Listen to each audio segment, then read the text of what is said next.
Hello बच्चों, कैसे हो? आपका स्वागत है त्रिपाण स्टडी सेंटर में। आज जो हम करने जा रहे हैं काफ़ी महत्वपूर्ण है। एमसीक्यू क्लास 10वीं सीबीएसई सोशल साइंस के अंतर्गत एमसीक्यू हमारा आज टॉपिक जो आया है वन और वन्य जीवन संसाधन यानी forest and wild life resources. ये आपके समक्ष जो एमसीक्यू होगा हिंदी इंग्लिश दोनों माध्यम में होगा, तो ये काफ़ी महत्वपूर्ण रहेगा और ये आपके एग्जाम भी तो इम्पोर्टेंट है ही है। जो बच्चे कंपटीशन की तैयारी कर रहे हैं उनके लिए भी काफ़ी महत्वपूर्ण रहेगा। इसमें हम हर एक एमसीक्यू को जो एनालाइज करेंगे, समझेंगे और आपको कुछ सेकंड भी देंगे जिससे आप जो है क्वेश्चनों को परख सको, समझ सको। तो ये काफ़ी महत्वपूर्ण रहेगा। ये तो बात था आपके लिए, लेकिन आप देखते हैं हमारा आज टॉपिक क्या है। यहाँ पर जो हम कर रहे हैं काफ़ी महत्वपूर्ण चैप्टर है वन और वन्य जीवन संसाधन, क्लास 10वीं सीबीएसई एनसीईआरटी सोशल साइंस का। यहाँ पर जो हमारे समक्ष एमसीक्यू आया है ये टेक्स्ट बुक आधारित है, यानी टेक्स्ट बुक्स के अंदर से ये उठाए गए हैं जो एग्ज़ाम व्यू से काफ़ी महत्वपूर्ण रहेगा। सीबीएसई हमेशा ही क्वेश्चन जो देते हैं वो हमेशा टेक्स्ट बुक से ही देते हैं और बच्चे जो है यहाँ वहाँ भटक रहे होते हैं और हर चीज़ पढ़ने की कोशिश करते हैं, लेकिन जब वो पेपर खोल के देखते हैं तो पता लगता है कि सारे उनके टेक्स्ट बुक से ही था। और सीबीएसई हमेशा टेक्स्ट बुक से ही बनाता है, इसलिए यहाँ पर त्रिपाण स्टडी सेंटर ने आपके लिए जो है टेक्स्ट बुक आधारित क्वेश्चन लाया है जो आपके एग्ज़ाम व्यू से काफ़ी महत्वपूर्ण है। और देखा जाए तो यहाँ जो क्वेश्चन आया है वन और वन जीवन संसाधन के अंतर्गत हिमालय में वन आवरण की रक्षा के लिए चिपको आंदोलन किसके द्वारा शुरू किया गया था। अब देखिए ये क्वेश्चन हर कॉम्पिटिटिव एग्ज़ाम में भी पूछे जाते हैं, जो प्रतियोगी परीक्षा होती है उनमें भी ऐसा क्वेश्चन पूछा जाता है। तो ये देखा जाए तो हर एक बच्चों के लिए महत्वपूर्ण और बन जाता है। क्वेश्चन यह क्लियर है कि हिमालय में वन आवरण की रक्षा के लिए यानी वन की सुरक्षा के लिए चिपको आंदोलन किसके द्वारा शुरू किया गया था। सुंदरलाल बहुगुणा, डीएसई के डॉक्टर अनिल अग्रवाल, किसान मजदूर विकास के डॉक्टर अरुण राय या मेघा पाटकर। देखिए काफ़ी महत्वपूर्ण है, लेकिन सबसे पहले तो आपको अपना आंसर देने की ज़रूरत है कि आप इन चारों ऑप्शन में से किस ऑप्शन को सही मानते हो। इससे आपका भी नॉलेज चेक हो जाता है। तो आप इन चारों ऑप्शन में से एक आंसर आप चुन लीजिए, फिर हम इस पे आंसर पे डिस्कस करेंगे। आपने चुन लिया होगा आंसर कौन सा सही होगा, क्योंकि इससे आपका आईक्यू लेवल का पता लगता है कि आप कितना इंटेलिजेंट है और आपको कितनी तैयारी हो चुकी है। क्योंकि देखिए यहाँ पर कराने का अर्थ यही होता है कि आपको समझ में आए। अब देखिए हिमालय वन आवरण की रक्षा के लिए चिपको आंदोलन किसके द्वारा शुरू की गई। देखा जाए तो सीएसई के डॉक्टर अनिल अग्रवाल तो नहीं थे इस आंदोलन की शुरुआत करता। किसान मजदूर विकास डॉक्टर अरुण राय भी नहीं थे। मेघा पाटकर तो थी ही नहीं। अगर देखा जाए तो आपको पता लग ही गया होगा इसका आंसर ए है सुंदरलाल बहुगुणी, जो थे हिमालय में वन आवरण रक्षा के लिए चिपको आंदोलन का शुभ आरंभ किया। तो ऑप्शन आपको समझ में आ गया, सुंदरलाल बहुगुणी जो थे चिपको आंदोलन की शुरुआत करने वाले पहले थे। तो यहाँ पर आपको इस क्वेश्चन क्लियरिटी के साथ आ गया होगा, शायद आप भूलोगे नहीं कि चिपको आंदोलन किन्होंने शुरू किया था, सुंदरलाल बहुगुणी ने। अगला क्वेश्चन आपके जो है मोबाइल स्क्रीन पे आ गया होगा, जो काफ़ी महत्वपूर्ण है। और ये क्वेश्चन है भारत में कितने बाघ अभयारण्य है, यानी कितने जो है बाघ संरक्षण के केंद्र बने हुए हैं। तो ये देखिए क्वेश्चन बहुत क्लियर है, क्योंकि वन और वन्य जीवन संसाधन के अंतर्गत ये क्वेश्चन है तो काफ़ी महत्वपूर्ण है कि भारत में कितने बाघ अभयारण्य हैं। यानी देखा जाए तो आपके ऑप्शन है 10, 15, 27, 29। अब देखिए जिन बच्चों को पता होगा वही आंसर दे पाएंगे। अब सारे बच्चे इसका आंसर को सोचिए कौन सा ऑप्शन सही है, आप दिमाग में रखिए, देखेंगे किसका कितना आंसर सही आता है। इससे आपका नॉलेज का भी पता लग जाता है कि आप कितना सक्षम हो अपने बोर्ड एग्ज़ाम के लिए या कोई भी कॉम्पिटिटिव एग्ज़ाम के लिए। तो आपने सोच लिया होगा इसका आंसर क्या होगा। देखिए भारत में बाघ अभयारण्य ये है कि आपको इसमें आंसर दिमाग में रखना ही पड़ेगा, क्योंकि ये आप नंबर जो है नहीं आप लगा सकते तुक्का इसमें, ठीक है। तो ये काफ़ी महत्वपूर्ण बात है, यहाँ पर आता है। अब देखिए यहाँ पर देखें तो 10 तो है नहीं, तो बात क्लियर है। 15 भी नहीं है, 29 भी नहीं है, तो इसका आंसर सी सही है। तो आप जिन बच्चों ने सी को सही कहा है उनका सही है, यानी भारत में कितने बाघ अभयारण्य है तो 27 है। तो 27 यानी सी इसका आंसर सही है। अब चलिए देखते हैं हमारा अगला क्वेश्चन क्या आता है। चलिए देखिए, हमारे समक्ष अगला क्वेश्चन आ गया है, काफ़ी महत्वपूर्ण है। क्वेश्चन है, इनमें से कौन सा कथन वनस्पतियों और जीवों की कमी का बोधिकरण नहीं है? यानी जो है फ्लोरा फना के लिए जो है कमी का वैध नहीं कराता, यानी इसमें नहीं वर्ड बोली गई है। कौन सा जो है कथन वनस्पति और जीवों की कमी का वैध कारण नहीं है, यानी कम होने का कारण नहीं बनता है।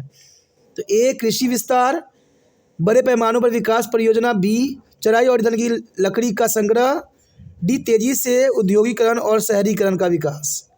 अब देखिए, वनस्पति जीवों की कमी का वैध कारण क्या है, क्यों ये वैध है? तो आप सोचिए, विचार कीजिए, फिर हम देखते हैं इसका आंसर क्या हो सकता है। आप अपना आंसर सोच लिए होंगे, क्योंकि सोच लेने से सही रहता है बच्चों कि आप भी अपना आंसर लगा लो। देखिए, इनमें से कौन सा कथन वनस्पति और जीवों की कमी का वैध कारण नहीं है? कारण नहीं है। अब कारण नहीं पूछा गया, क्वेश्चन में ही बच्चे कंफ्यूज हो जाते हैं, कहीं कारण नहीं बता देना, कारण नहीं है। देखिए, कारण तो कृषि विस्तार तो है ही है, जितना हम कृषि विस्तार करेंगे उतना वनस्पति और जीवों के जो है नष्ट होगा, क्योंकि हमने वनस्पति को खाली करके जो है कि कृषि का विस्तार किया है। बड़े पैमाने पर विकास परियोजना बना रहे हैं, जिनके कारण वनस्पति और जीवों को बहुत ही प्रॉब्लम आ रही है। चराई और ईंधन की लकड़ियों का संग्रह भी कई हद तक जो है इन जीवों के लिए बहुत खतरा का विषय बन गया है। लेकिन तेज़ी से औद्योगिकरण और शहरीकरण देखा जाए तो ये ऑप्शन थोड़ा सही रहेगा, क्योंकि इसका आंसर यही होने के चांसेस रहेंगे कि तेज़ी से औद्योगिकरण और शहरीकरण। तो ये है, हो सकता है कि कथन वनस्पति और जीवों की कमी के वैध कारण क्या हो सकते हैं? कारण नहीं है, कारण है नहीं कि कमी का वैध कारण नहीं है। तो तेज़ी से औद्योगिकरण और शहरीकरण हो सकते हैं, लेकिन देखा जाए तो ये भी ऑप्शन कई हद तक गलत है। लेकिन आंसर यहाँ पर यही है कि औद्योगिकरण भी काफ़ी हद तक जो है मुसीबत का कारण बन रहा है जीव जंतु के लिए, और शहरीकरण भी बन रहा है, क्योंकि शहरीकरण का मतलब ये होता है कि आप नया परियोजना तैयार कर रहे हो, नए शहर बसा रहे हो, तो इन जीव जंतु को नुकसान पहुँचेगा ही पहुँचेगा। लेकिन देखा जाए तो इसका आंसर डी ही है, तेज़ी से औद्योगिकरण और शहरीकरण का विकास। तो ये काफ़ी महत्वपूर्ण रहेगा एग्जाम व्यू से। कहते हैं क्वेश्चन ही ऐसे एग्जामिनर पूछ लेता है कि बच्चे खुद कन्फ्यूज हो जाते हैं कि भाई दे आंसर हम क्या, सारे आंसर तो काफ़ी मिलते जुलते हैं। तो इसमें से देखिए, आपको इंटेलिजेंसी होता है, जो बेस्ट होगा उसी को आप थोड़ा सा करने की कोशिश करें। अब चलिए देखते हैं हमारा अगला क्वेश्चन क्या है। अगला क्वेश्चन आपके स्क्रीन पे आ गया होगा। ये क्वेश्चन काफ़ी महत्वपूर्ण है, और क्वेश्चन है, निम्नलिखित में से किस संरक्षण रणनीति में सीधे तौर पर सामुदायिक भागीदारी शामिल नहीं है? देखिए, ये काफ़ी महत्वपूर्ण क्वेश्चन है कि निम्नलिखित में से किस संरक्षण, यहाँ संरक्षण हमें 4 दिए हुए हैं, उनमें सीधे तौर पर समुदाय भागीदारी शामिल नहीं है। जो शामिल नहीं है सीधे तौर पर, जो ऑप्शन है वो ऑप्शन जो है संरक्षण नीतियों में सीधे तौर से जो है सम्मिलित नहीं है। और कौन कौन से ऑप्शन है? संयुक्त वन प्रबंधन, बीज बचाओ आंदोलन, चिपको आंदोलन, वन जीव आवरण का सीमांकन। देखिए, काफ़ी महत्वपूर्ण ऑप्शन है, इसमें भी आपको कन्फ्यूजन हो सकता है। तो ये काफ़ी महत्वपूर्ण है। आप देखिए, सोचिए, आप अपना आंसर चूज़ कर लीजिए, जिससे आपको सही रहेगा, जिससे आपका आईक्यू लेवल भी पता लग जाएगा कि आप इस आंसर के बारे में क्या सोचती हैं। तो आपने सोच लिया होगा।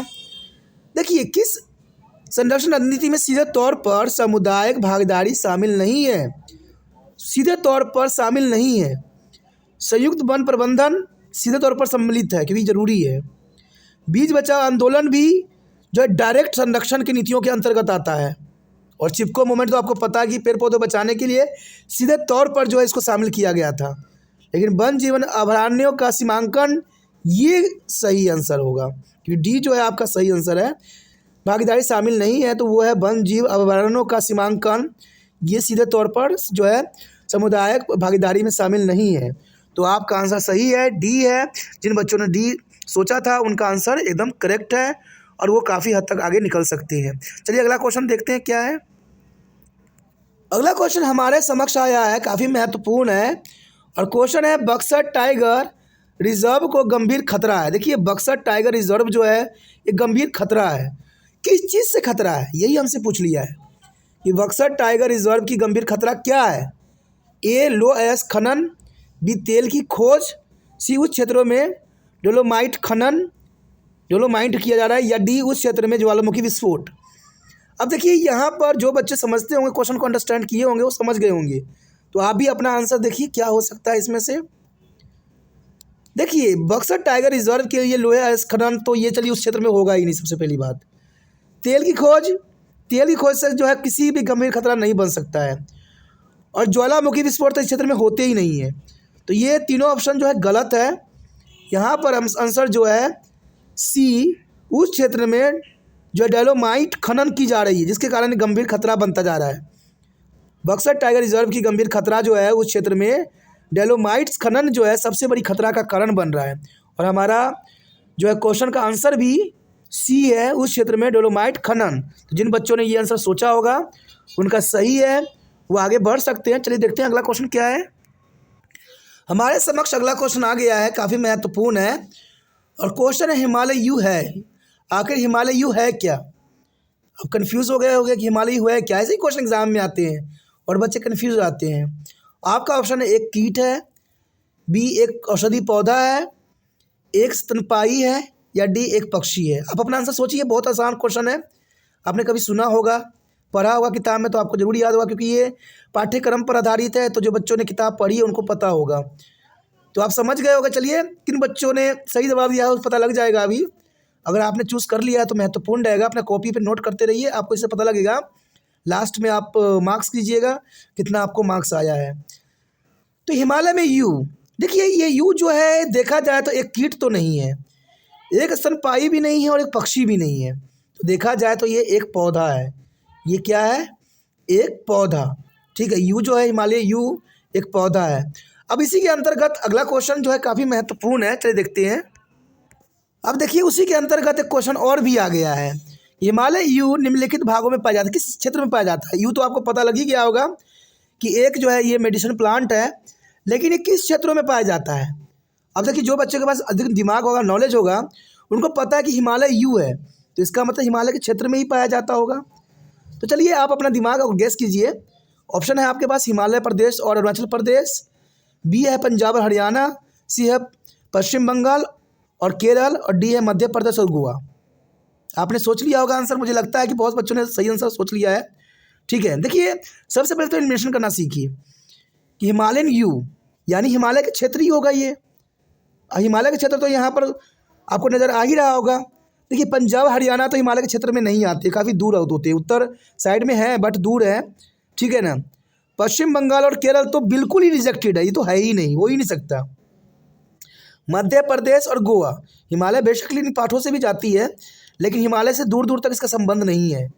तो हिमाचल प्रदेश ठंडा है, अरुणाचल प्रदेश ठंडा है, इसलिए हिमालय यू जो है हिमाचल प्रदेश और अरुणाचल प्रदेश के क्षेत्रों में पाया जाता है। तो आपका आंसर सही है ए। जिन बच्चों ने ए लगाया है आंसर, उन सब बच्चों का आंसर सही है कि हिमाचल प्रदेश और अरुणाचल प्रदेश में जो है यू नाम के पौधा पाया जाता है, जो कि मेडिसिन काम के लिए यूज़ होते हैं। अब चलिए देखते हैं हमारा अगला क्वेश्चन क्या है। अगला क्वेश्चन हमारे समक्ष आ गया है, काफ़ी महत्वपूर्ण है, और क्वेश्चन है किसी एक व्यावसायिक रूप से मूल्यवान प्रजाति के व्यापक रोपण को कहा जाता है। क्वेश्चन समझ गए होंगे, किसी एक व्यावसायिक रूप से मूल्यवान प्रजाति के व्यापक रोपण को हम क्या कहते हैं, उसे क्या कहते हैं? क्या ए उसको झूमिंग कहते हैं, बी गहन निर्वाह खेती कहते हैं, सी मिश्रित खेती कहते हैं, या डी संवर्धन वृक्षारोपण कहते हैं? अब अपना आंसर सोचिए, क्योंकि हिंदी में आपको इसी तरह के टफ मिलेंगे। हिंदी थोड़ा सा टफ ही होता है, पढ़ने में भी समझने में भी, लेकिन शुक्र मनाइए कि आपको हिंदी इंग्लिश दोनों में ही पेपर आता है, तो आप इंग्लिश में भी थोड़ा सा देख के समझ सकते हो, और नहीं इंग्लिश वाला आता है तो हिंदी में भी समझ सकते हो। तो ये आपके लिए काफ़ी महत्वपूर्ण होता है। तो आपने समझ लिया होगा इसका आंसर क्या हो सकता है। ठीक है, चलिए हम समझने की कोशिश करें। कहते हैं किसी एक व्यावसायिक रूप से मूल्यवान प्रजाति के व्यापक रोपण को हम क्या कहते हैं? एक अच्छा जो है रोपण को हम क्या कहते हैं? देखिए झूमिंग तो नहीं कह सकते, झूमिंग खेती तो होता ही नहीं इसमें, ये इंपॉर्टेंट नहीं हो सकता। गहन निर्वाह खेती तो जनरली होती है। मिश्रित खेती भी उसी प्रकार की होती है जिसमें अधिक फसल लगाई जाती है। अब देखा जाए तो संवर्धन वृक्षारोपण, क्या ये सही है? हाँ जी, ये सही है, डी आपका सही आंसर आएगा। जिन बच्चों ने डी सोचा है उनके लिए आंसर सही है। इसका आंसर है संवर्धन वृक्षारोपण, यानी डी आंसर सही है। आप डी के साथ जा सकते हो और 1 मार्क्स आपको प्राप्त हो सकता है। तो ये एग्जाम विषय महत्वपूर्ण था। अगला क्वेश्चन देखते हैं क्या है। अगला क्वेश्चन आपकी स्क्रीन पे आ गया होगा, और अगला क्वेश्चन काफ़ी महत्वपूर्ण है। अगला क्वेश्चन है सैगोन मोनोकल्चर ने प्राकृतिक वनों को नुकसान पहुंचाया है। सैगोन मोनोकल्चर ने प्राकृतिक वनस्पति को नुकसान पहुंचाया है। तो क्यों पहुंचाया, किस कारण से पहुंचाया, क्या है ये क्षेत्र? पहला है गंगा का मैदान है ये, बी दक्षिण भारत का है, सी ब्रह्मपुत्र मैदान है, डी उपयोग में से कोई नहीं है। देखिए क्वेश्चन सही है, करेक्ट है। अब अपना आंसर सोचिए, क्योंकि सोचिएगा तभी आगे बढ़िएगा, नहीं सोचिएगा कुछ नहीं हो पाएगा। देखिए सैगोन मोनोकल्चर प्राकृतिक वनों के नुकसान पहुंचाया है, किस भाग में पहुंचाया है? आपने अपना आंसर सोच लिया होगा। देखिए गंगा के मैदान में तो ये हो नहीं सकता। मोनोकल्चर जो है गंगा के सैगोन मोनोकल्चर जो गंगा के मैदान में नहीं आता है, ब्रह्मपुत्र मैदान में भी नहीं आता है। तो देखा जाए तो इसका आंसर बी है, दक्षिण भारत। तो दक्षिण भारत में ये पाया जाता है, तो इस उपयोग में से कोई तो है ही नहीं, तो इसका आंसर हुआ बी, दक्षिण भारत। अब जो देखते हैं अगला क्वेश्चन हमारा क्या है। अगला क्वेश्चन आपकी स्क्रीन पे आ गया होगा, काफ़ी महत्वपूर्ण ये क्वेश्चन है। और क्वेश्चन आप समझ सकते हो क्या है कि हिमालय में चीड़ के बागानों में इनका स्थान ले लिया। किनका स्थान, किन्होंने ले लिया है अपना स्थान? किसमें? हिमालय में चीड़ के बागानों में किसने ले लिया है अपना स्थान? क्या हिमालय ओक और एडेडोन्स ने ले लिया है, या सागौन और साल ने ले लिया है, या बबूल और मैक्सकिन कीकर ने ले लिया है, या उपरोक्त में से कोई नहीं लिया है? किसने ले लिया है हिमालय में चीड़ के बागानों की जगह पर? सोचिए थोड़ा सा, आंसर समझ में आपको आ जाएगा। आपने अपना आंसर सेलेक्ट कर लिया होगा, ये काफ़ी महत्वपूर्ण बात है। अब देखिए हिमालय में चीड़ के बागानों ने इसका किसका स्थान ले लिया है? क्या सैगोन और साल का ले लिया है? तो ये ऑप्शन गलत है, सैगोन और साल तो है ही नहीं। देखा जाए तो हिमालय में बबूल की खेती नहीं होते हैं, तो बबूल जो है बिल्कुल रिजेक्टेड है, बबूल और मिक्सिन कीकर नहीं है। तो इसका आंसर राइट है ए, हिमालयन ओक ने, क्योंकि हिमालय क्षेत्र तो हिमालय ओक ही लेगा, ये तो आपकी समझ होनी चाहिए। हिमालय में चीड़ के बागानों में हिमालय ओक ही लेगा, एडोडोन्स ही लिया है, तो आपका आंसर 10वां का जो है ए, हिमालय ओक और एडोन। तो काफ़ी महत्वपूर्ण यहाँ बात आती है और काफ़ी ज़रूरी भी एग्जाम व्यू से।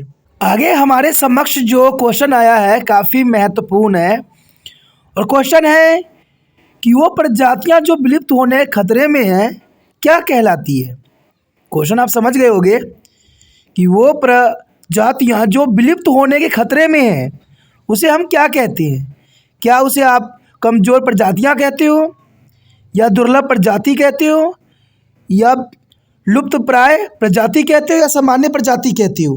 तो ये आपके पास 4 ऑप्शन है, और आपको मैं कुछ समय देता हूँ, आप इसमें से अपना आंसर चूज़ कर लीजिए कौन सा आंसर सही हो सकता है। तो आपने अपना आंसर चूज़ कर लिया होगा कि कौन सा आपका सही है। इससे ये होगा दोस्तों कि आपका जो है नॉलेज बढ़ेगा कि आप कितना सक्षम हो। क्वेश्चन मैं एक बार फिर से रिपीट करता हूँ कि वो प्रजातियाँ जो विलुप्त होने खतरे में हैं उसे हम क्या कहते हैं। तो देखा जाए तो यहाँ काफ़ी महत्वपूर्ण है। देखिए कमज़ोर प्रजातियाँ तो कह नहीं सकते, क्योंकि मेडलफ ने यही बात बताई थी, उसकी थ्योरी को जो है गलत साबित कर दिया गया था। उसने ये बोला था कि वही प्रजाति जो है नेचर में रह सकती है जो संघर्ष करे, ठीक है, और जो पावरफुल हो। कमज़ोर प्रजातियाँ नहीं रह सकती, वो विलुप्त हो जाएगी। लेकिन गलत है, ऐसे बहुत से हमें जीव जंतु नेचर में देखते हैं जो बहुत ही कमज़ोर हैं लेकिन फिर भी बने हुए हैं। तो ये ऑप्शन तो गलत चला गया इसमें। दुर्लभ प्रजाति, दुर्लभ तो मतलब यही हुआ कि बहुत ही रेयर हो, तो रेयर तो हो ही नहीं सकता। और सामान्य प्रजाति जो लिप्त भी ना हो, तो ये सारे के सारे तीनों के तीनों गलत ऑप्शन है, यानी ए बी डी जो है गलत है। हमारा यहाँ पर जो शब्द यूज़ हम करते हैं वह प्रजातियाँ जो विलुप्त होने खतरे में हैं वो कहलाती है लुप्त प्राय प्रजाति। अगर आप थोड़ा सा दिमाग लगाते हैं तो आपको पता है कि विलुप्त ऊपर लिखा हुआ है और लुप्त प्राय प्रजाति यहाँ पर भी लिखी हुई है, तो ये दोनों काफ़ी आपस में अटैच है। देखिए एमसीक्यू क्वेश्चन करने का अपना एक अंदाज होता है, अपना एक इंटेलिजेंसी होता है। यहाँ पर बच्चे तुक्का नहीं लगा सकते, सिर्फ नॉलेज लगा सकते हैं। कुछ क्वेश्चन ऐसे आपको दिख रहे होंगे जो बहुत ही काफ़ी क्वेश्चन में ही आंसर छुपे होते हैं, और इसके लिए थोड़ा सा नॉलेज की ज़रूरत है, थोड़ा समझ की ज़रूरत है। और यही समझ और सोच जो है यहाँ पर तिरपान स्टडी सेंटर जो है विकसित करने की कोशिश कर रहा है, और ये आपके लिए काफ़ी महत्वपूर्ण था। अब चलिए देखते हैं अगला क्वेश्चन क्या है हमारा। आपके स्क्रीन पे जो है अगला क्वेश्चन आ गया है, काफ़ी महत्वपूर्ण है, और ये क्वेश्चन बहुत साफ है कि हमारे देश में हाल ही में वन क्षेत्र में वृद्धि हुई है। आखिर देखा जाए तो वनों में वृद्धि किन कारणों से हुई है, क्वेश्चन ये है। क्वेश्चन जब आप पढ़ोगे तो आपको कन्फ्यूज़ हो जाओगे। ये क्वेश्चन तो बहुत ही पता नहीं क्या पूछ लिया है कि हमारे देश में हाल ही में वन क्षेत्र में वृद्धि हुई है। तो क्या वृद्धि हुई, तो क्या हुआ, यही सोचोगे। लेकिन यहाँ क्वेश्चन का ये अर्थ होता है कि हमारे देश में हाल ही में वन क्षेत्रों में वृद्धि हुई है, इसका कारण किसको हम माने? ए, प्राकृतिक वन विकास वृद्धि को माने, या बी, शुद्ध बोए गए क्षेत्र में वृद्धि को माने, या सी, विभिन्न एजेंसियों द्वारा वृक्षारोपण को माने, या डी, उपयोग में से कोई नहीं। अब देखिए काफ़ी महत्वपूर्ण क्वेश्चन, अगर थोड़ा दिमाग लगाइएगा तो आपका आंसर बिल्कुल साफ होगा। और मुझे पता है कि आप आंसर जो है मैक्सिमम प्राकृतिक वन विकास में वृद्धि में ही सोच रहे होगे। तो चलिए सोचिए, जो भी है आपका आंसर देखिए, फिर मैं बताता हूँ। तो आपने सोच लिया होगा, क्वेश्चन तो आपको क्लियरिटी आ गई होगी कि हमारे देश में हाल ही में वन क्षेत्रों में वृद्धि हुई है, किन कारणों से हुई है। देखिए प्राकृतिक वन विकास में वृद्धि, प्राकृतिक वन विकास में वृद्धि नहीं हुई है। प्राकृतिक वन विकास तो नष्ट होता जा रहा है, प्राकृतिक वन विकास है लेकिन इसका इतना प्रभाव हमें देखने को नहीं मिला है, तो इसके कारण तो वृद्धि हो नहीं सकती। शुद्ध बोए गए क्षेत्र में वृद्धि, अब ये बोने की बात की गई है, कृषि करने की बात की गई है, तो इसमें तो इसका वन से कोई रिलेशन ही नहीं रह जाता, तो ये तो दोनों तो रिजेक्ट हो गया। अब उपरोक्त में से कोई नहीं भी हो सकता है, या विभिन्न एजेंसियों द्वारा वृक्षारोपण। तो आपको पता होना चाहिए कि भारत सरकार ने एक महत्वपूर्ण यहाँ पर प्रोग्राम चलाया है कि बहुत सी एजेंसियाँ जो है पेड़ पौधे लगाने के लिए जो है अग्रसर हैं और लोगों को जागरूक भी कर रहे हैं। तो हमारा आंसर सी होगा कि विभिन्न एजेंसियों द्वारा वृक्षारोपण के कारण जो है हाल ही में हमारे देश में वन क्षेत्रों में वृद्धि हुई है। और देखिए ये वृद्धि उतनी नहीं हुई जितना आप सोच रहे होगे, ये कहते हैं ना एक बाल के तिनके के बराबर हुई है।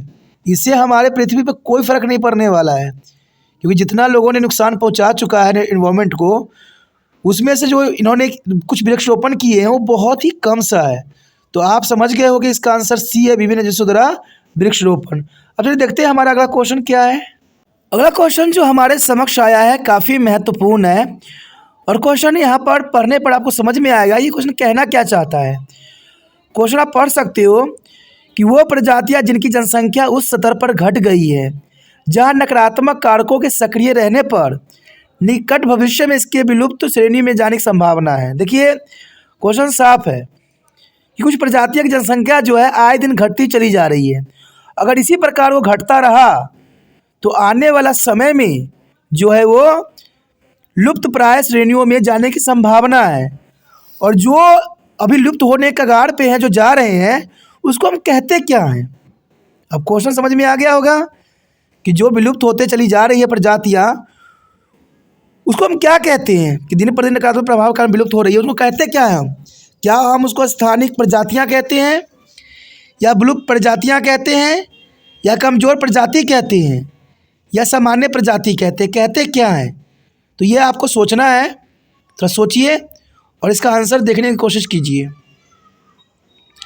तो आपने सोच लिया होगा कि इसका आंसर आपने क्या चूज़ किया है, क्योंकि देखिए दोस्तों इसलिए मैं टाइम देता हूँ थोड़ा सा, क्योंकि इससे जो होता है आपको सही ऑप्शन और अपने ज्ञान का परख करने में बहुत काफ़ी मदद मिल जाती है कि मेरे से पहले आप आंसर दे देती हो, और मैं यहाँ पर आंसर भी शो नहीं कर रहा हूँ, इसलिए आपको फ़ायदा ही फ़ायदा है।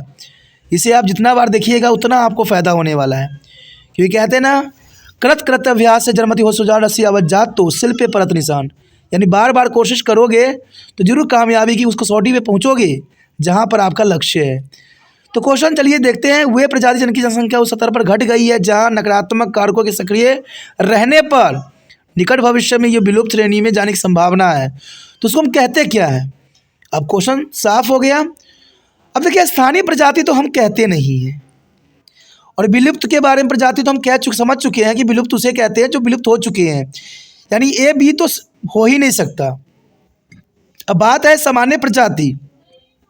सामान्य प्रजाति का मतलब होता है कि जो सामान्य है अभी हमारे नेचर में, तो वो भी नहीं हो सकता, यानी ए बी डी तो रिजेक्ट हो गया।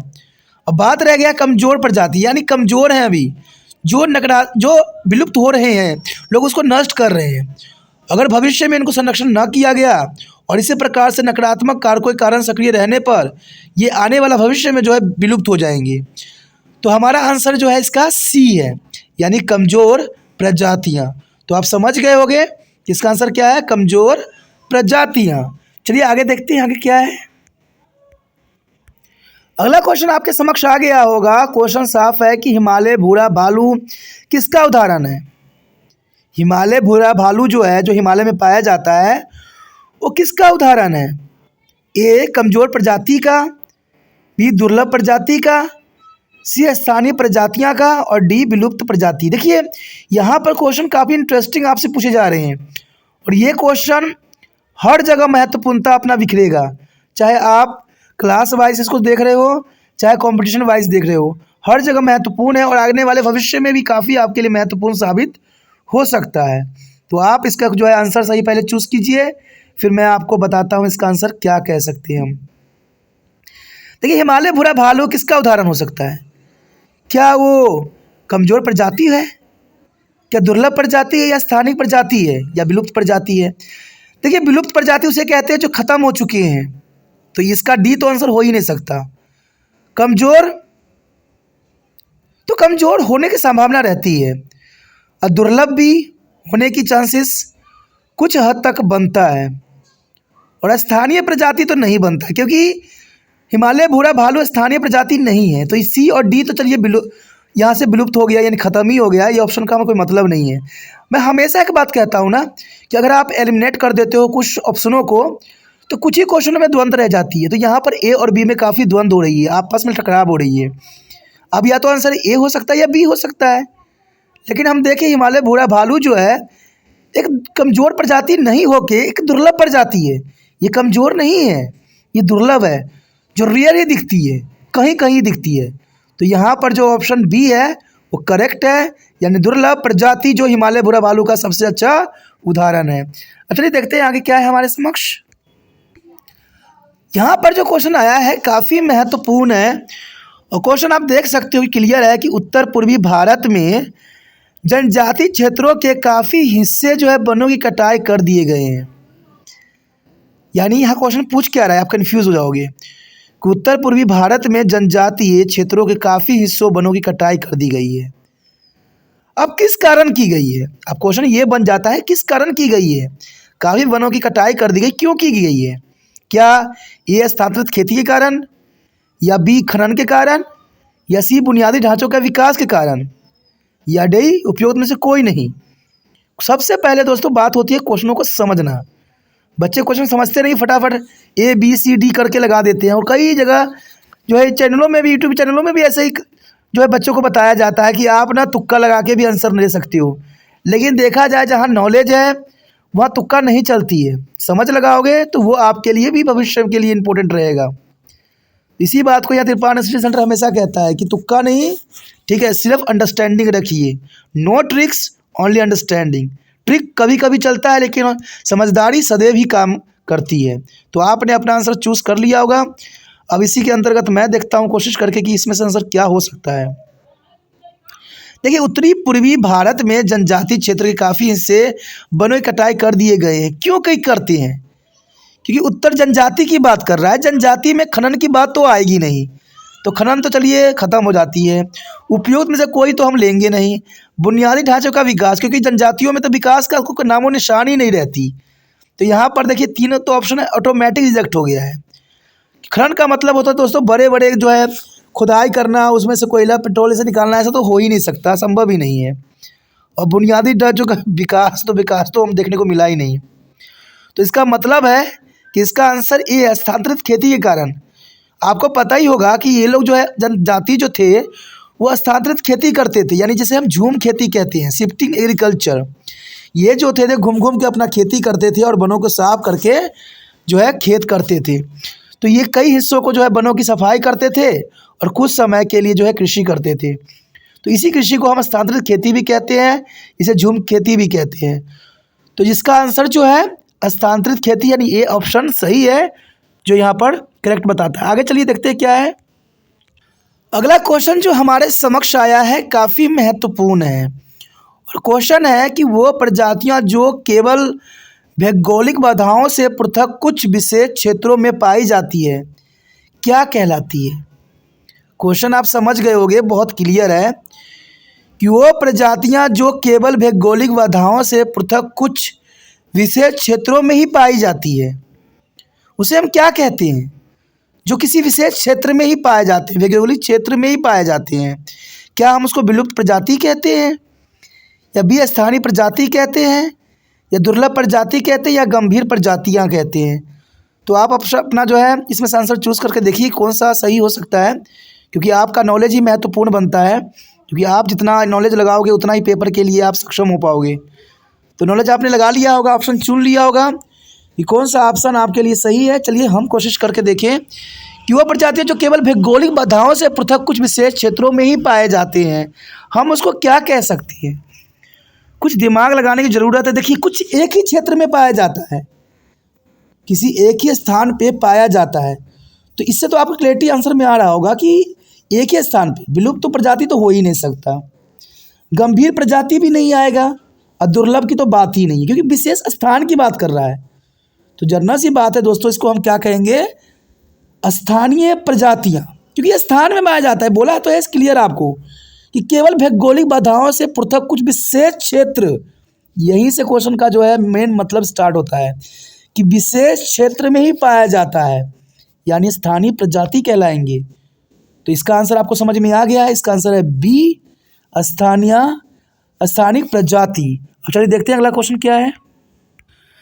चलिए अगला क्वेश्चन जो हमारे समक्ष आया है काफ़ी महत्वपूर्ण है कि एशियाई चीता को भारत में किस वर्ष विलुप्त घोषित किया गया था। क्वेश्चन आप समझ गए होंगे कि एशियाई चीता को भारत में किस वर्ष में जो है विलुप्त घोषित किया गया था।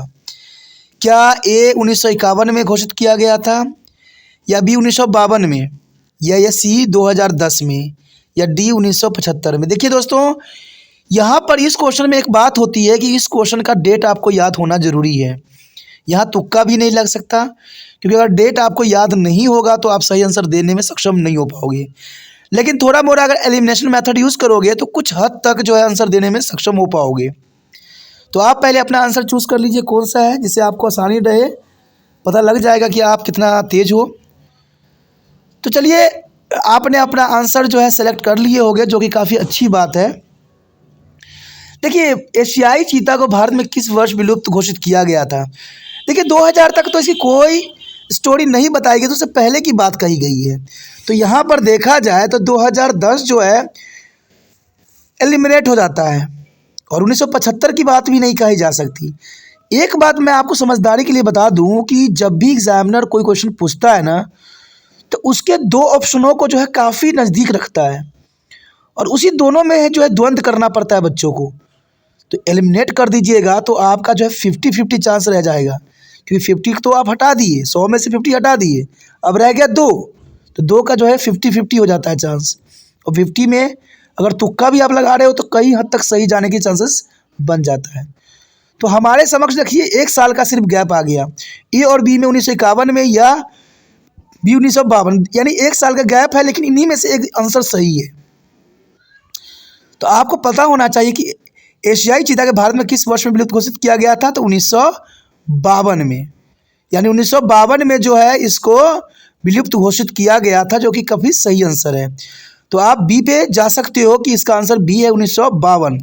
तो देखिए, मैंने 51 और 52 की बात कहा तो काफ़ी नज़दीकी द्वंद्व थी, लेकिन बी जो है करेक्ट गया कि 1952 में जो है एशियाई चीता को जो है विलुप्त घोषित किया गया।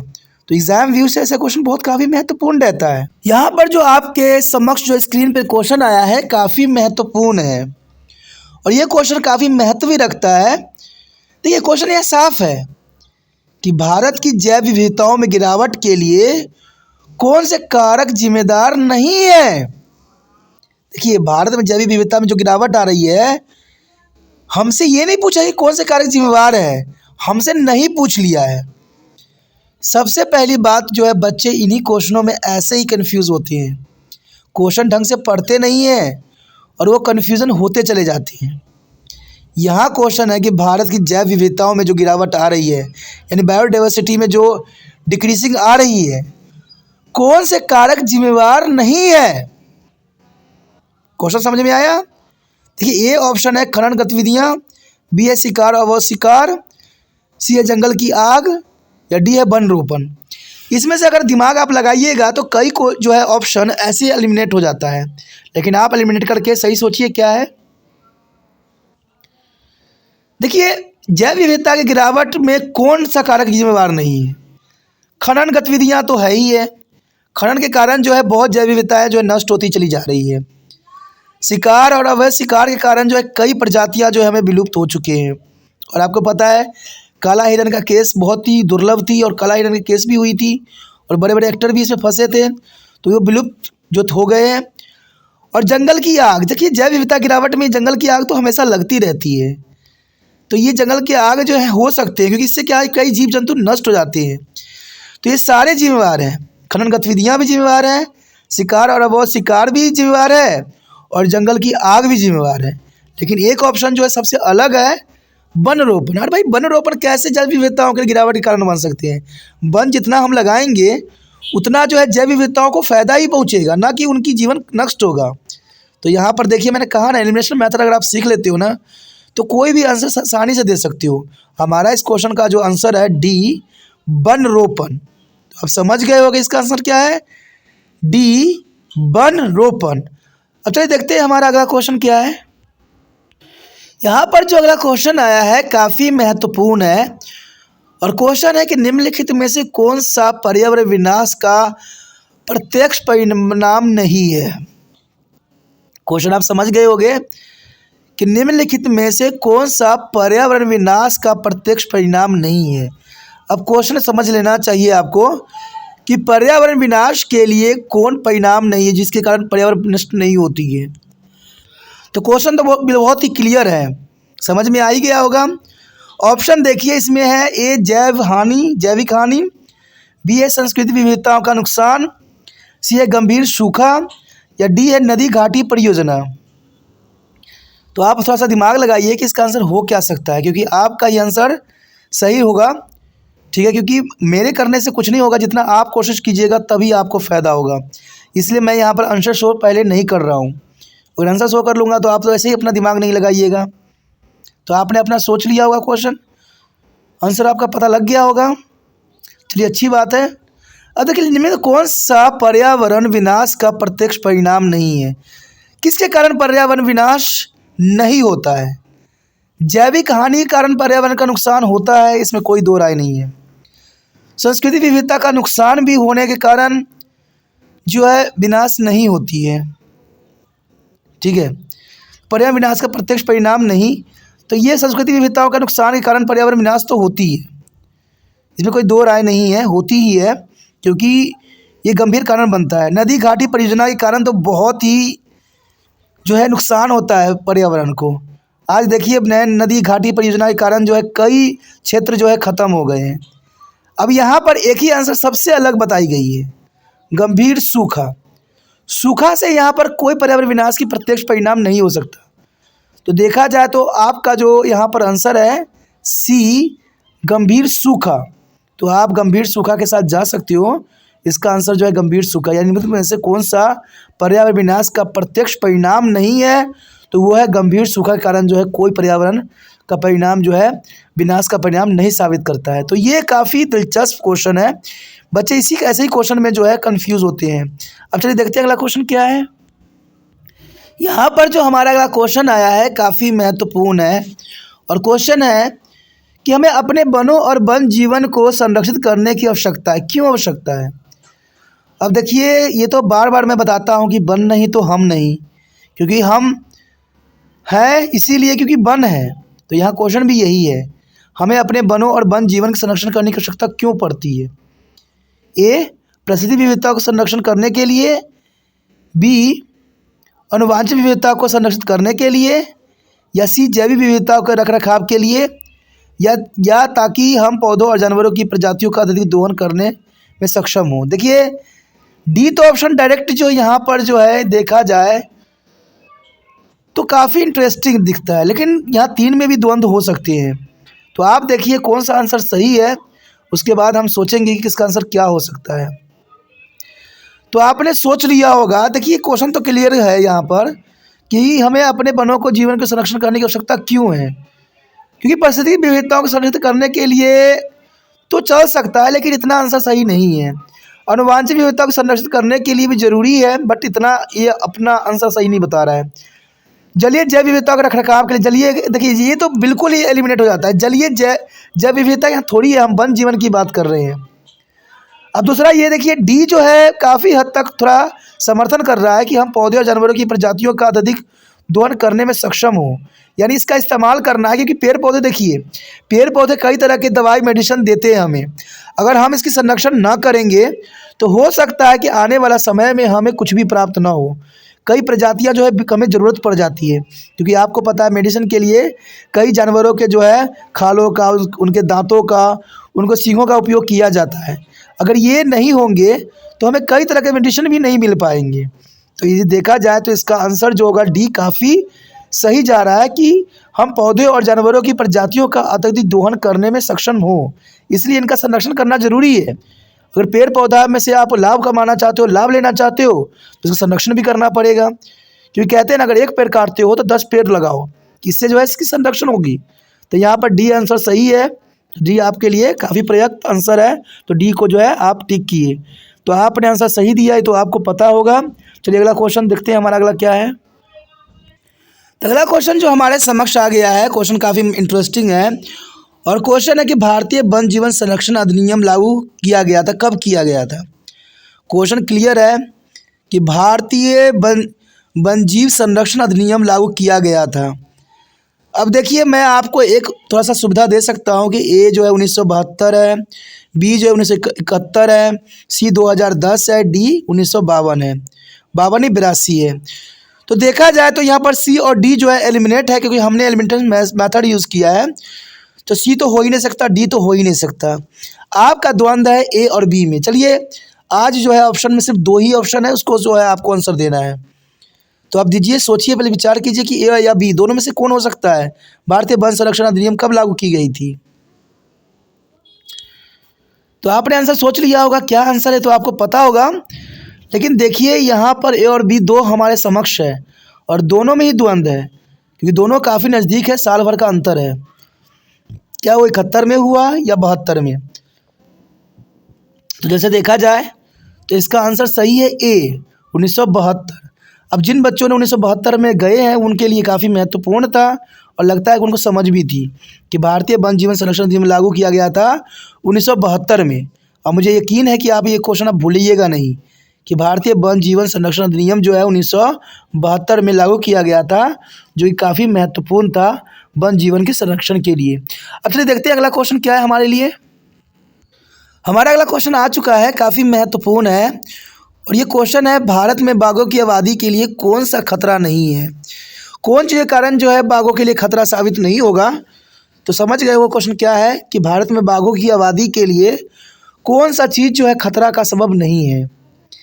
क्या सुकरता आवास खतरा का नहीं है, या बाघ की खाल का व्यापार नहीं है, या पारंपरिक दवाइयों में उनकी हड्डियों का उपयोग, या प्रोजेक्ट टाइगर।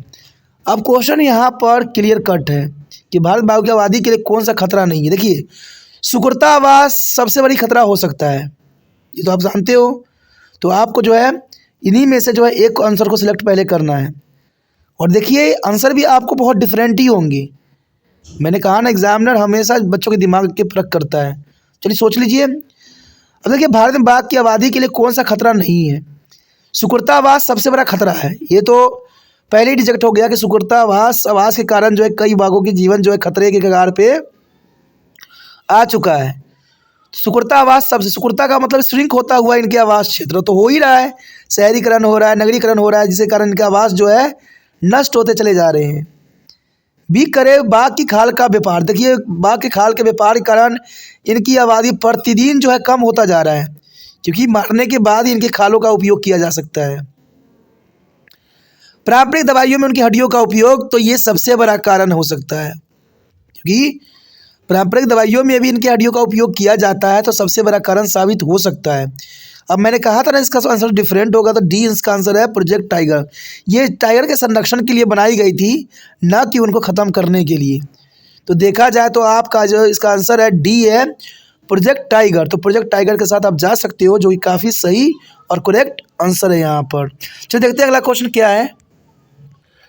अगला क्वेश्चन जो है हमारे समक्ष आ चुका है, जो काफ़ी महत्वपूर्ण है, और ये क्वेश्चन साफ है कि आरक्षित और संरक्षित वनों को भी कहा जाता है। क्या कहा जाता है, क्वेश्चन समझ में आ गया होगा। कि आरक्षित और संरक्षित वनों को हम क्या कहते हैं। क्या कहा जाता है? किसको? आरक्षित और संरक्षित वनों को हम क्या कहते हैं? तो ऑप्शन ए है अवर्गीकृत वन, बी है स्थानीय वन संपदा, सी है खुला जंगल और डी है मैंग्रोव वन। तो ये काफ़ी महत्वपूर्ण है, पहले आप अपना आंसर को जो है सेलेक्ट कीजिए, तब काफ़ी अच्छा रहेगा, इससे आपकी नॉलेज का पता लग जाएगा। तो आपने यहाँ पर अपना आंसर जो है पता कर लिए होंगे, अच्छी बात है, आंसर का पता कर लेना चाहिए। देखिए आरक्षित और संरक्षित वनों को भी हम क्या कह सकते हैं? देखिए मैंग्रोव वन तो नहीं कह सकते हैं, ये तो डायरेक्टली ही रिजेक्टेड है। खुला जंगल भी नहीं कह सकते, क्योंकि खुला का मतलब होता है कि आरक्षित की तो बात ही नहीं रही, फिर खुला का मतलब कोई भी आ जा सकता है। तो सी तो ऑटोमेटिक जो है रिजेक्ट हो गया है।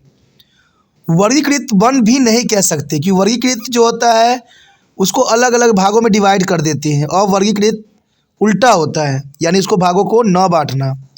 तो अवर्गीकृत वन तो हो ही नहीं सकता। स्थानीय वन संपदा, क्योंकि आरक्षित और संरक्षित वनों भी कहा जा सकता है, क्योंकि स्थानीय वन संपदा कहा जाता है। कोई भी वन जो होती है ना स्थानीय संपदा है, और इसमें सरकार नहीं देखने आएगी, वहाँ के रहने वाले लोगों को उस वन की संरक्षण का दायित्व रहेगी, और उनको जो है इस वनों को संरक्षित करने की आवश्यकता रहती है, क्योंकि सरकार हर जगह नहीं होती है, आप होते हो, तो आपको जो है वन को संरक्षित करना महत्वपूर्ण रहता है। तो ये क्वेश्चन भी काफ़ी इंटरेस्टिंग था। चलिए देखते हैं अगला क्वेश्चन क्या है। यहाँ पर जो हमारा अगला क्वेश्चन आया है काफ़ी महत्वपूर्ण है, और क्वेश्चन है साफ है। क्वेश्चन ये बताता है कि वर्गीकृत वन मुख्य पाए जाते हैं, कहाँ पाए जाते हैं? जो वर्गीकृत वन है मुख्य तौर पर किस क्षेत्र में पाए जाते हैं? वर्गीकृत का मतलब समझ सकते हो, और अवर्गीकृत का भी मतलब समझ सकते हो। वर्गीकृत का मतलब होता है जो बटा हुआ है, और अवर्गीकृत का मतलब है जो बटा हुआ नहीं है। तो अवर्गीकृत वन मुख्य तौर पे पाए कहाँ जाए जाते हैं? तो यहाँ पर ऑप्शन है ए सभी उत्तर पूर्वी राज्यों और गुजरात के कुछ हिस्सों में, या केरल या तमिलनाडु में, बी है, और सी है पंजाब और हरियाणा में, या डी पश्चिम बंगाल और बिहार में। ऑप्शन काफ़ी इंटरेस्टिंग है, काफ़ी मज़ेदार भी है, और काफ़ी एग्जाम में से महत्वपूर्ण भी है। आप पहले अपना आंसर सोचिए कि अवर्गीकृत वन मुख्य पाए कहाँ जाते हैं। तो आपने अपना आंसर जो है कॉपी पर लिख लिए होंगे। चलिए अब इसी पे हम थोड़ा सा प्रकाश डालने की कोशिश करें। अवर्गीकृत का मतलब समझ गए होंगे, जिसको वर्गीकरण नहीं किया गया हो, जिसको दो भागों में या 4 भागों में नहीं बांटा गया हो। देखा जाए तो पश्चिम बंगाल और बिहार की बात करें तो इसमें हर क्षेत्र को जो है वन्य क्षेत्र को वर्गीकृत किया गया है। पंजाब एवं हरियाणा में भी जितने भी वन क्षेत्र हैं उनको अलग अलग भागों में बांटा गया है, जितना मेरा नॉलेज कहता है। केरल और तमिलनाडु में भी ऐसा ही है कि सबको वर्गीकृत वन क्षेत्र बनाए गए हैं। लेकिन देखा जाए तो सभी उत्तर पूर्वी राज्य, जैसे देखा जाए गुजरात के कुछ हिस्सों में, गुजरात के कुछ हिस्सों और उत्तर पूर्वी राज्यों में जो है ऐसा देखा गया है कि अवर्गीकृत जो है वन क्षेत्र पाए जाते हैं। तो इसका आंसर आपको समझ में आ गया होगा कि इसका आंसर ये है कि सभी उत्तर पूर्वी राज्यों और गुजरात के मुख्य हिस्सों में अवर्गीकृत वन पाए जाते हैं। तो ये काफ़ी महत्वपूर्ण यहाँ पर क्वेश्चन बनता है एग्जाम व्यू से। अगला क्वेश्चन जो अंतिम है, चलिए देखते हैं क्या क्वेश्चन है। यहाँ पर काफ़ी महत्वपूर्ण क्वेश्चन आ गया है कि क्वेश्चन है पवित्र उपवन किसे कहते हैं? पवित्र उपवन किसे कहते हैं? ए बड़े जंगलों के हिस्सों जो स्थानीय लोगों के अछूते रह गए हों, या पशुओं के चराने का स्थान, या पेड़ों की व्यवसायिक कटाई के लिए निर्धारित वन, या वनों का उपयोग औषधि गुणों वाले पेड़ लगाने के लिए किया जाता है। देखिए क्वेश्चन और आंसर भी काफ़ी दिलचस्प है, अगर आप दिमाग लगाइएगा तो आपका आंसर जो है क्लियरिटी कट हो जाएगा। थोड़ा सा सोचिए, विचार कीजिए, थोड़ा सा देखिए कौन सा आंसर सही है, और अपने कॉपी पे नोट कीजिए कि कौन सा आंसर सही आपका जाएगा। तो आपने नोट कर लिया होगा। देखिए पवित्र उपवन क्या होता है? पवित्र उपवन का मतलब होता है जहाँ पर इंसानी गतिविधियाँ न हो, जिसको इंसानों ने अपवित्र न किया हो, जिसको छुआ न हो। अब छूने से तो आंसर भी डायरेक्ट आ जाता है इससे। अपवित्र का मतलब जिसको आपकी उसकी पवित्रता आपने भंग ना किया हो, यानी वो जैसे प्राकृतिक में है वैसा ही आज भी बना हुआ है। तो देखिए क्वेश्चन को जब आप घुमाइएगा फिराइएगा, जब सोचिएगा ना, तो ऑटोमेटिक आंसर जो है दिमाग में आ जाता है। तो आंसर तो आपको क्लियरिटी के साथ समझ में आ ही गया होगा आंसर क्या है। चलिए फिर भी देखें तो डी जो है, वनों का उपयोग औषधि गुणों वाले पेड़ लगाने के लिए किया जाता है। देखिए जहाँ पर अगर आप वनों का उपयोग कर रहे हो, औषधि लगा रहे हो, तो वो पवित्र वन तो हुआ ही नहीं। मैंने बताया ना कि पवित्र वन का मतलब होता है कि जहाँ पर जो इंसानों का गतिविधियाँ न हो, जहाँ इंसान ना पहुँच पाया हो अभी तक। पेड़ों की व्यवसाय कटाई के लिए निर्धारित वन, देखिए ये भी बात जो है गलत हो जाती है यहाँ पर, अगर जो मेरी बात सही है तो। पशुओं को चराने का स्थान, तो ये भी जो है पवित्र कहाँ रहने दिया। पशुओं को अगर चरा रहे हो तो ये वन तो पवित्र रहा ही नहीं। तो देखा जाए तो ये आंसर बिल्कुल सही है कि बड़े जंगलों के हिस्सों जो स्थानीय लोगों से अछूते रह गए हैं, यानी जंगलों को वो हिस्सा जहाँ पर जो है स्थानीय लोगों ने अब तक वहाँ पर नहीं पहुँचे हैं, जो अभी भी अछूता है। देखिए पवित्र का मतलब होता है जो किसी ने उसको छुआ तक भी ना हो, उसे पवित्र कहते हैं। इसे हम इसको कुमारी वन भी कह सकते हैं। कुमारी का मतलब होता है जिसको किसी ने छुआ ना हो, तो ये कुमारी वन भी कहा जा सकता है। क्वेश्चन अगर बदल जाता है तो कन्फ्यूज़ नहीं होना है आपने। पवित्र उपवन को हम कुमारी वन भी कहते हैं, और इसके रिगार्डिंग मैंने वीडियो भी बनाई थी, अगर देख सकते हो आप प्लेलिस्ट पे कहीं भी जाके, जहाँ आपको वन के अंतर्गत सारे क्वेश्चन मिल जाएंगे, तो वो काफ़ी महत्वपूर्ण रहेगा। और दोस्तों इसी के साथ हमारा इस चैप्टर का जो क्वेश्चन आंसर था वो ख़त्म हो जाता है, क्योंकि त्रिपान स्टडी सेंटर आपके लिए सिर्फ 25 क्वेश्चन का जो एक सीरीज ला रहा है, जो कि काफ़ी एग्जाम में उससे महत्वपूर्ण रहेंगे। एग्ज़ाम में 20 क्वेश्चन पूछे जाएंगे, लेकिन हम 25 क्वेश्चन लेके चल रहे हैं, वो काफ़ी आपके लिए महत्वपूर्ण रहेगा। हर क्वेश्चन को, हर एक पार्ट को देखना समझना आपके लिए महत्वपूर्ण बन जाता है। जब तक आप हर क्वेश्चन को नहीं समझिएगा, बार बार नहीं देखिएगा, मेरा एक विश्वास है कि 1-2 बार देखिएगा, आपको सारे आंसर जो है दिमाग में स्टक करता ही रहेगा और आपको काफ़ी आसानी से याद हो जाएगा। तो ये काफ़ी आपके लिए महत्वपूर्ण रहता है। अगर आप ऐसा करते हो तो आपको काफ़ी फ़ायदा पहुँचने वाला है। लेकिन दोस्तों अपना फ़ायदा के साथ दूसरे के फ़ायदा भी सोचना आपका कर्तव्य बन जाता है। तो जितना हो सके इस वीडियो को शेयर कीजिए, क्योंकि शेयर ही दूसरे बच्चों का केयर है। और जो बच्चे त्रिपान सेंटर के साथ जुड़ गए हैं, उनके मन में ये विचार हमेशा होना चाहिए कि शेयर ही केयर है। और शेयर तब होगा जब यूट्यूब से लिंक को कॉपी करके व्हाट्सएप स्टेटस पर लगाओगे। और ये लगाने में आपको परहेज़ नहीं करना चाहिए, इससे आपको गर्व महसूस होना चाहिए, क्योंकि ये अच्छा कार्य है, कोई गलत कार्य नहीं है। इस वीडियो में समझ वाली बात है, कोई गलत बात नहीं है। तो ना तो आपकी कोई जो खिल्ली उड़ा सकता है, ना इस चैनल को उड़ा सकता है, क्योंकि यहाँ पढ़ने की बात है, समझने की बात है। और सबसे बड़ी बात है कि ये जो है पाठ्यक्रम पर आधारित है, यानी टेक्स्ट बुक पे आधारित क्वेश्चन सब है। और टेक्स्ट बुक के क्वेश्चन हमेशा एग्जामिनरों को फेवरेट रहा है, और ये हमेशा ये ऐसा ही एग्जामिनर करता है। सोचिए नहीं, विचार ना कीजिए, जितना हो सके दूसरे बच्चों से शेयर कीजिए। पहली बार मेरे चैनल पे आए हो, पहली बार वीडियो देख रहे हो, समझ में आ रहा है और अच्छा लग रहा है, चाहते हो कि और वीडियो आपको इस प्रकार प्राप्त होता रहे, तो जन्नत सी बात है दोस्तों, चलो सब्सक्राइब कर लीजिए। सब्सक्राइब कीजिएगा तो यहाँ पर 8 से लेकर एम तक के सारी वीडियो उपलब्ध है। तो सोचिए नहीं, विचार ना कीजिए, अभी त्रिपान सब्सक्राइब करने वाले में सेव कीजिए।